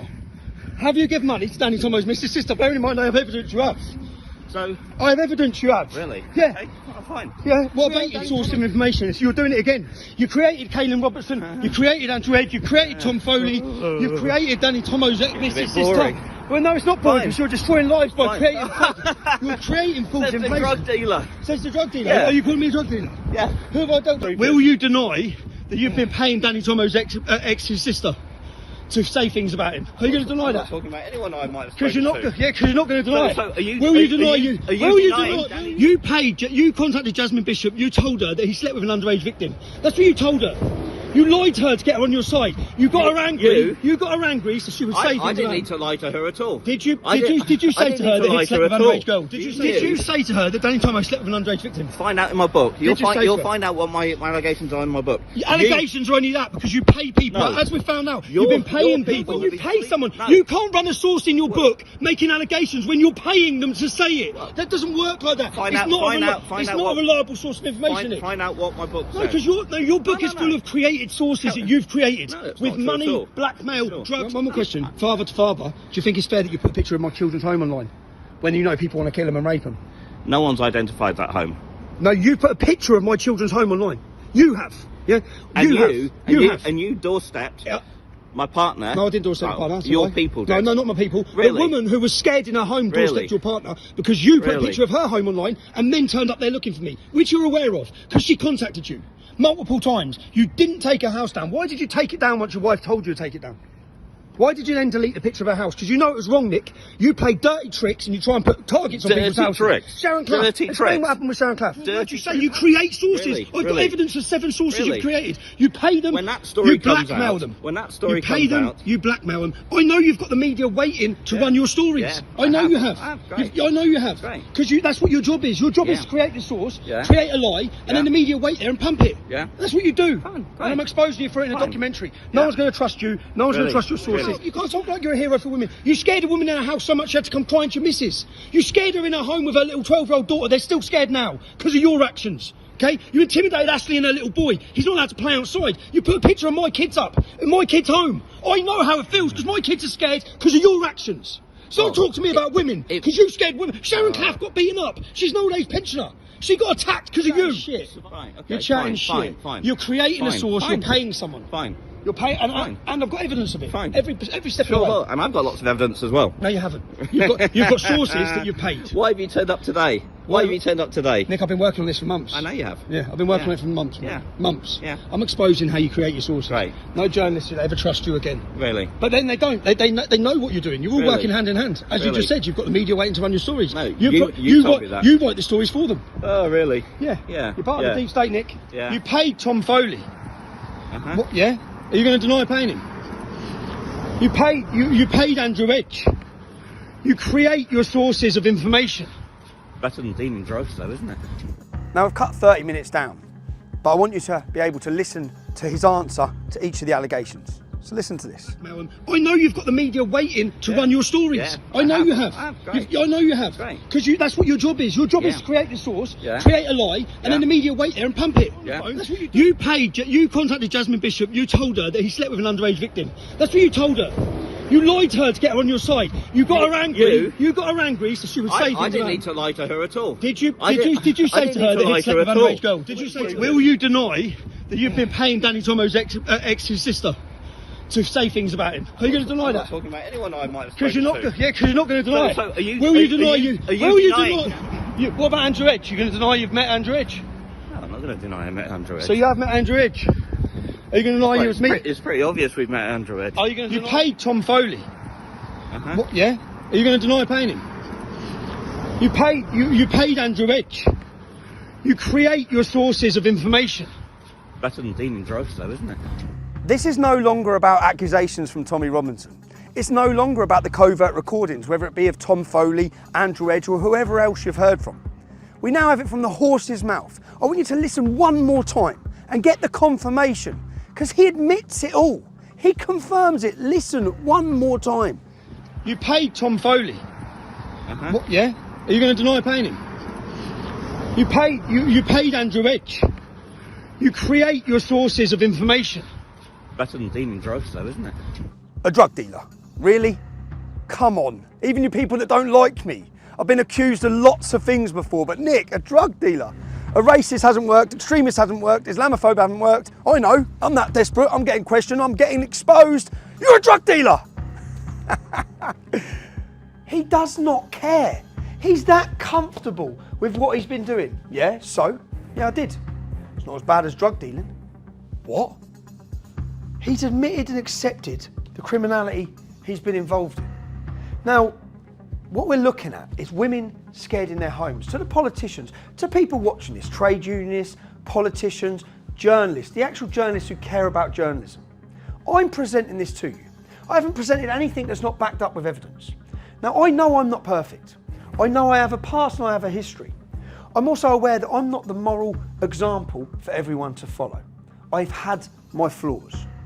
But this documentary has been put together to expose to you, if you care about democracy, if you care about free speech, criminal organisations like this must be stopped. Journalists sit waiting hand in hand with these guys. These guys create their sources. You are lying to the British public. The next time you watch a documentary, whether it be Panorama, Dispatches, the next time you read a newspaper and it involves these guys, you know you can question everything because you know you're being fooled and you're being lied to. We've had a mole on the inside of Hope Not Hate for over 12 months. Someone that's worked with them for nearly a decade, feeding us back information about their wrongdoings, about how they conduct their so-called investigation. Yeah, but they all do that. I mean, they're all quite, like, you know, I mean, I've been into this guy for about 10 years. Yeah. 10 years, Tommy, and you know, sometimes, like, you know, I mean, I'm in regular contact.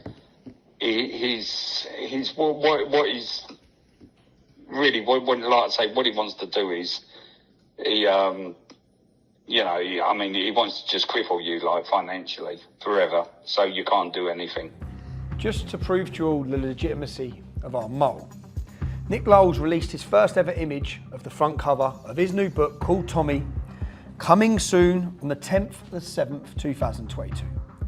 More than a week before that, here's an image of the front cover of his book on my phone on the 30th of the 6th, 2022, which I received from his mole, Rob. but it didn't. And then I've just spoken to him today, not today, yesterday, and that's when he sent me that picture, and he said to me, "Don't put it out." And then he said he's going to drop it over the weekend, and then he turned around and he just, with a book, basically there's a deadline and he's got to get it in now.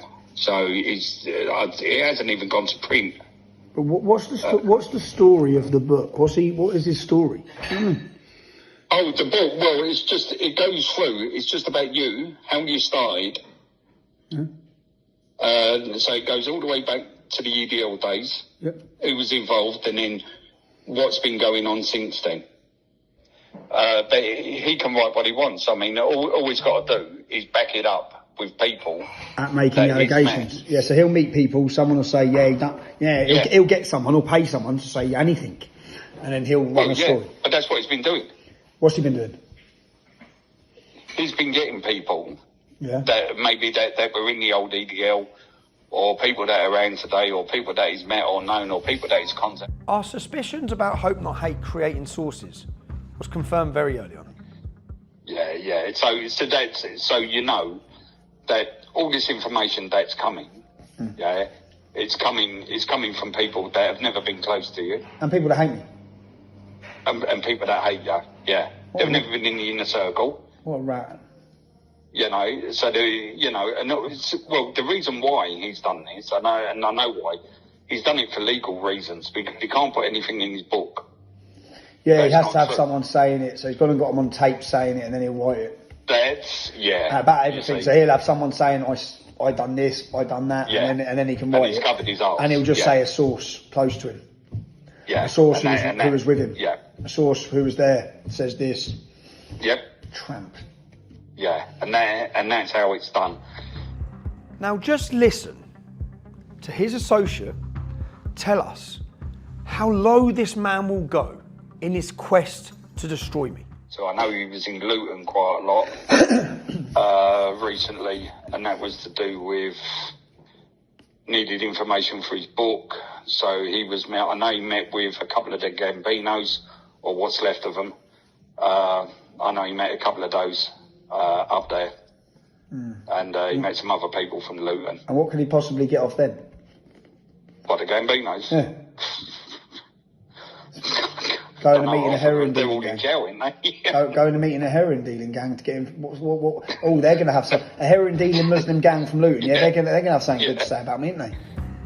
The Gambinos. Let me show you who the Gambinos are. This is a national newspaper's article from 2009. Asian terror gangs target UK with killer heroin. Let me just read some extracts from this. One of the Asian gangs is the so-called Gambino clan, a 100-strong mob named after the notorious US crime family. The Gambinos are the Pakistani Muslim gang that control most of the drug trade in Luton, and they've all got good connections to Al-Qaeda. Nick Lowles is travelling to Luton to meet heroin-dealing gangs who have great connections to Al-Qaeda. They fund terrorist organisations, and that is who Nick Lowles is travelling, having meetings with, to get them as a source of information against me. And just for the record, I first made an article about the Gambino gang. It's in my Oxford Union speech, where I addressed who they are, said they're using heroin to drug and pimp our daughters. I'd done that when I was 20 years old in Luton. They have hated me for years. Who does he go? You're going to see his source of information in his book with all his allegations against me. You now know who his source of information is. Being aware of his meeting with the Gambinos, when I got the chance to discuss it with Nick Lowles, I put these allegations to him.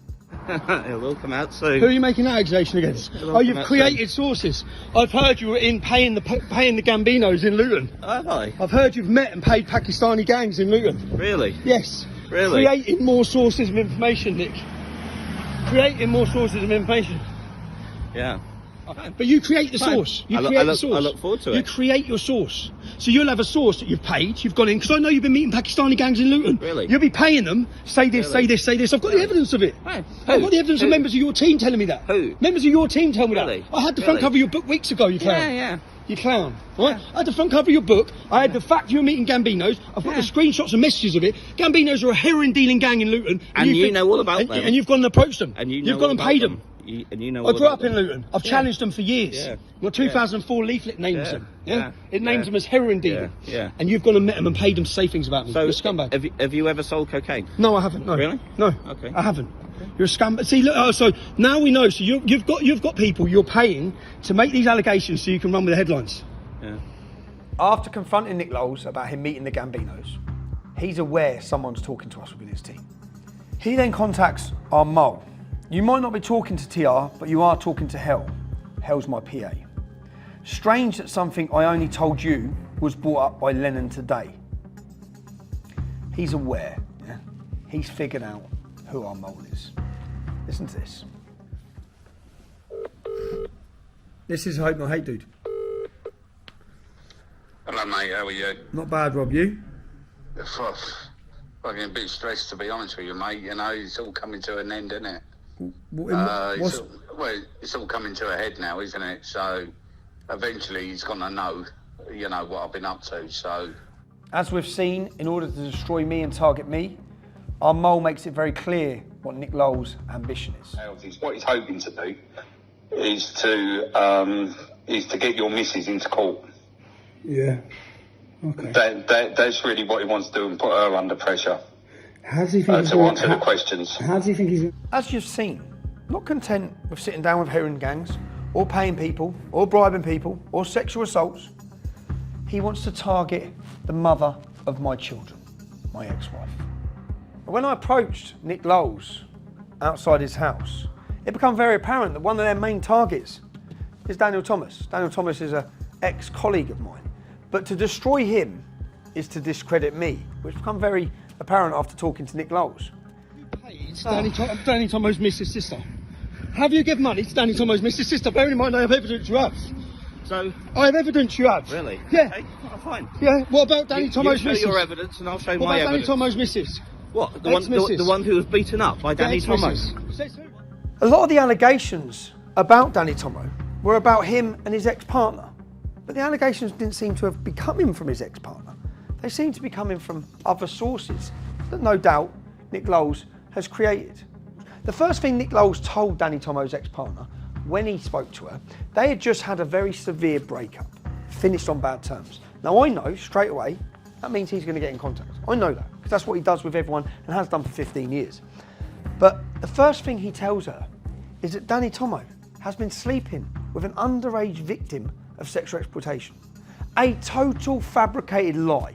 The intention to anger his ex-partner, to get her on side, then out comes the money. We find out that he's been paying her sister, who doesn't have a very good relationship with Danny Tomo either. He's been paying her.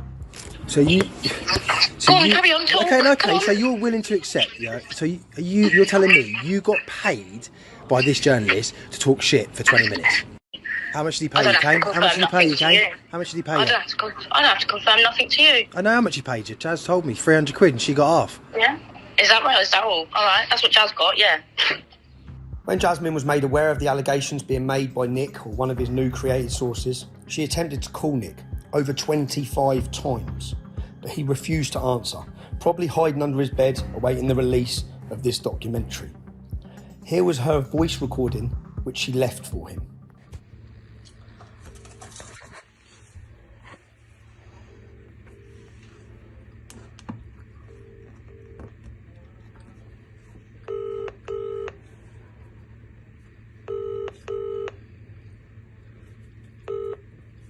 This is the Vodafone voicemail service for...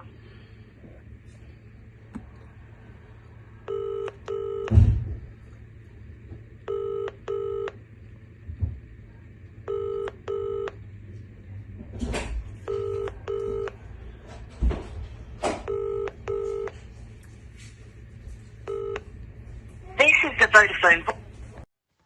Nick, I've tried to call you now multiple times and you are not answering my phone call. I know why, because you don't hear what I've got to say. Firstly, let me just get this straight in case you do not understand. Danny has never put me in hospital. Danny has never beaten me up. The pictures that you have seen have got nothing to do with Danny at all. Secondly, you've paid my little sister, who hates Danny more than anything in the world, to talk shit about Danny.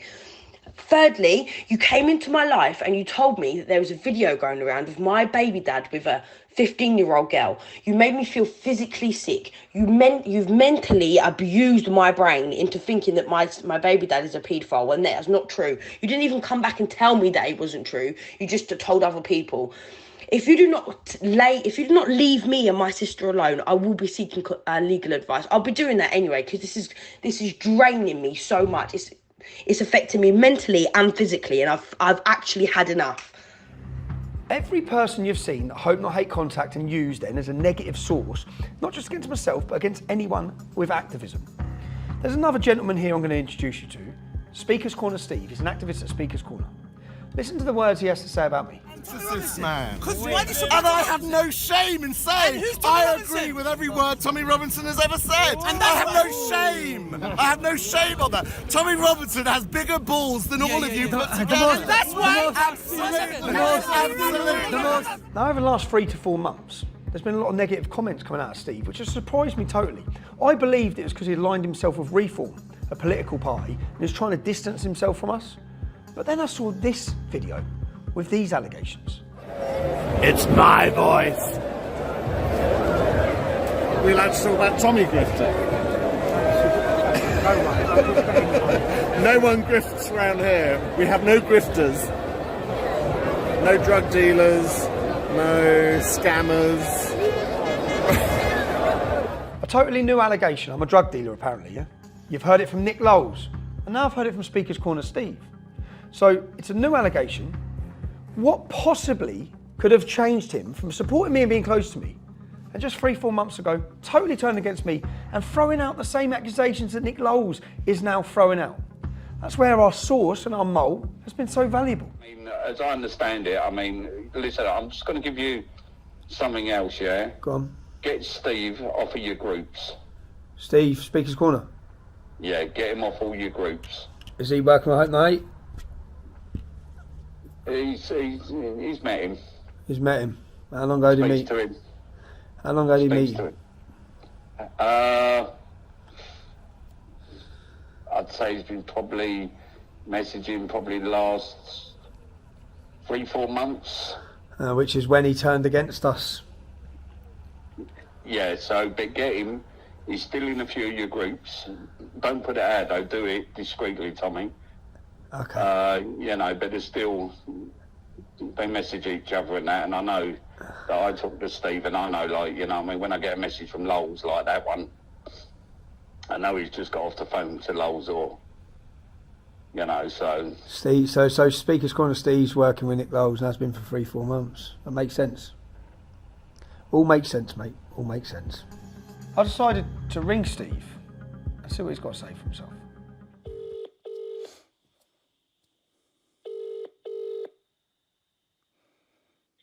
Hello. Hi Steve, it's Tommy Robinson. Hello there. Steve, I have evidence that you've been in regular contact with Nick Lowles from Hope Not Hate.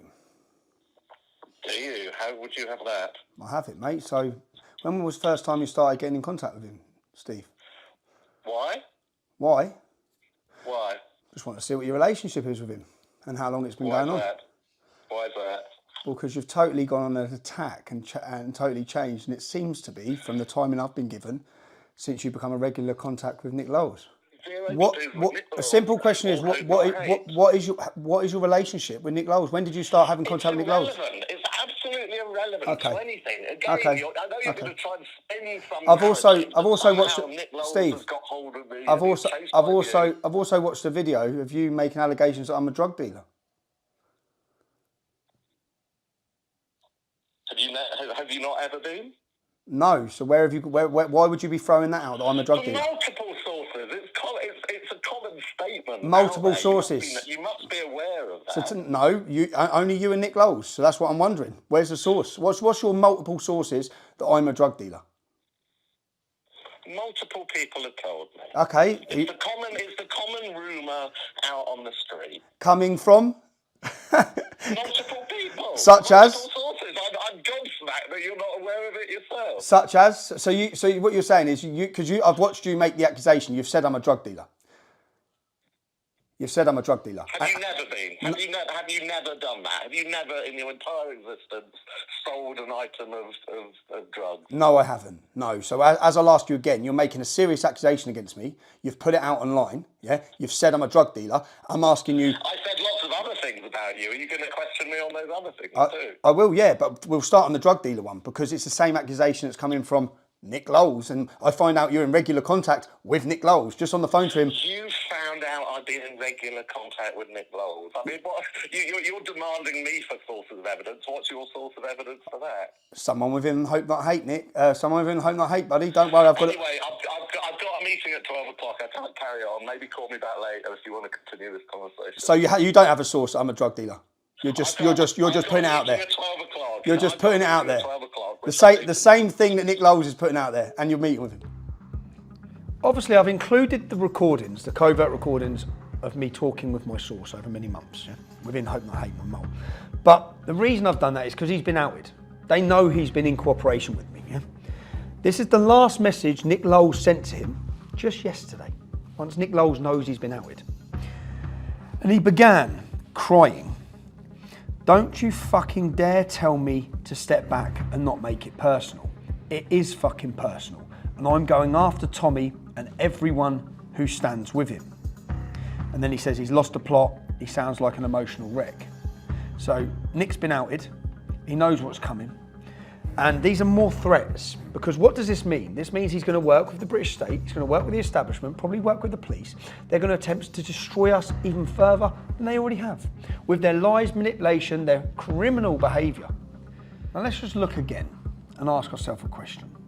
There's a list of people who have been close to myself, close to other activists at different times, very close, and then full 360 turned, gone on the attack. What have Caelan Robertson, Jim Dawson, Jada Franson, Andrew Edge, Tom Foley, Steve from Speaker's Corner. What has every one of these people got in common? Hope, not hate.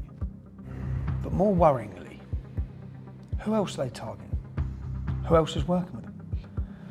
You'll see, because you'll see the people coming out against us or slandering us. Now, a particularly nasty speciality of Hope Not Hate is the targeting of women, and vulnerable women at that. Listen to another last recording from our mole within Hope Not Hate. That's why most people, people fall out of me, and then they just then he recruits them and they tell him what he wants to hear. Yeah, the same thing what happened with Lucy Brown. I mean, what happened with Lucy Brown, as soon as all that shit happened with Lucy Brown, is that they approached her because they knew she was vulnerable. Hope Not Hate did, yeah. Okay. Yeah, and it's because she was like she is.